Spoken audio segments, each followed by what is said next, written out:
Well, hello again, Packer fans. Welcome back to the Atrium at GreenBayPackerNation.com. Today is Wednesday, November 4th, and we are all forlorn in Packerland today. If you're like me, you're still a little bit blue about the big loss to the Vikings this week, 38-26. Packers going down at Lambeau Field against Brett Favre, who's returning to his old stomping grounds, and the Vikings took care of business, proving that they are right now a better team than the Green Bay Packers. We're going to talk about that today. Last week it was all about the big upcoming game. This week we're not going to say very much about the Tampa Bay Buccaneers, who are coming up next. We're going to be talking about this moral defeat that is Packers v. Vikings at Lambeau. So stick around, even though it won't be all upbeat. Some of it will be upbeat, but stick around. This is the Atrium at GreenBayPackerNation.com. Yes, the Packers did lose to the Vikings this week. 38-26 loss has many Packers fans still reeling even Wednesday the week after. Now, this is I'm not going to go over a lot of stats in this game. If you're like me, your general impression of this game is this was the exact same game as the game played at the Metrodome. The same problems, the penalties, holding the ball too long for Aaron Rodgers, not getting off to a fast start on offense, not being able to get the stop when we needed it on defense, having penalties at exactly the wrong times. This was the kind of stuff we saw at the Metrodome. And I think what this game has uncovered for us is the fact that that game at the Metrodome was nowhere near as close as the 7-point spread that was on the board at the end of the game. If you were like me, you thought, hey, you know, we've got home field advantage. That should count for at least 3 points. We've got a team that's kind of had a couple big wins, even though they weren't against good teams.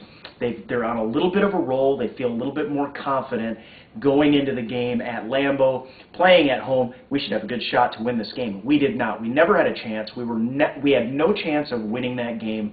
And now the only question for Packers fans, and this is what we're going to be talking about for the rest of this season, in all likelihood, is where does the blame lie? So, you know, is this a Ted Thompson problem, a GM who has not given the team enough talent to beat a Minnesota Vikings team that does have a lot of talent on it?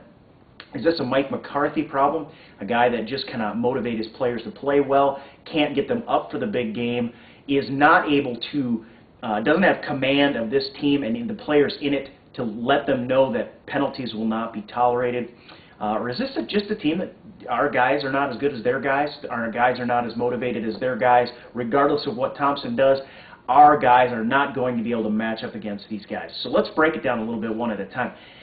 Because I think that this is a combination of problems. This has sort of been going on for several years, and that's what I think a lot of the frustration is, that this is not new. We have, since Ted Thompson and Mike McCarthy have been there, we've been the youngest team in the league.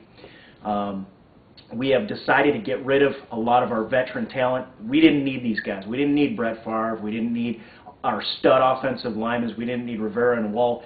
These are decisions that were made by Ted Thompson that are starting to come back to haunt him, I think. I've said since the very beginning that since Ted Thompson grew this team through the draft, he was going to, at some point, every single failure on this team is going to be his fault. I don't mean every single failure in terms of wins, losses. I mean every failed player is going to be his decision, and the blame is going to come back to him. So at one point or another, it comes down to wins and losses.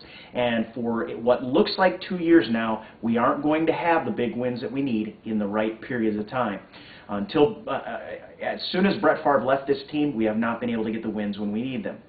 So Ted Thompson, he has brought in a lot of talent, though. So there's, I think, a little bit of a balance to this in the sense that one thing I was thinking about is if you look at the Justin Harrell acquisition, this was a guy who was injured and dropped down the draft boards. Ted Thompson picked him up, expecting him to get healthy and become a dominant player, one that could play like a top 10 player in the league. Compare that to Adrian Peterson and the Minnesota Vikings. The Minnesota Vikings did it was the same gamble when Minnesota picked up Adrian Peterson. He had just come off an injury. He had had some tests. They'd said everything was fine, but the guy was labeled as injury prone, and that's why he got down as far as he did, because he probably would have went off the board right away. And the Vikings were very happy that he dropped down the couple spots he did, went ahead and snapped him up. And for them, it has been nothing but, it's been an absolute wonderful marriage between Adrian Peterson and the Minnesota Vikings. He was only injured once for a couple weeks with, I think, a strained MCL. He plays very hard. He has become the premier rusher in the league, supplanting the likes of LaDainian Tomlinson, Sean Alexander, and is looking like one of those perennial running backs, top-end running backs in the top 5 in the NFL. And this is the kind of thing that Ted Thompson hoped we were going to get out of a Justin Harrell. That has not been the case.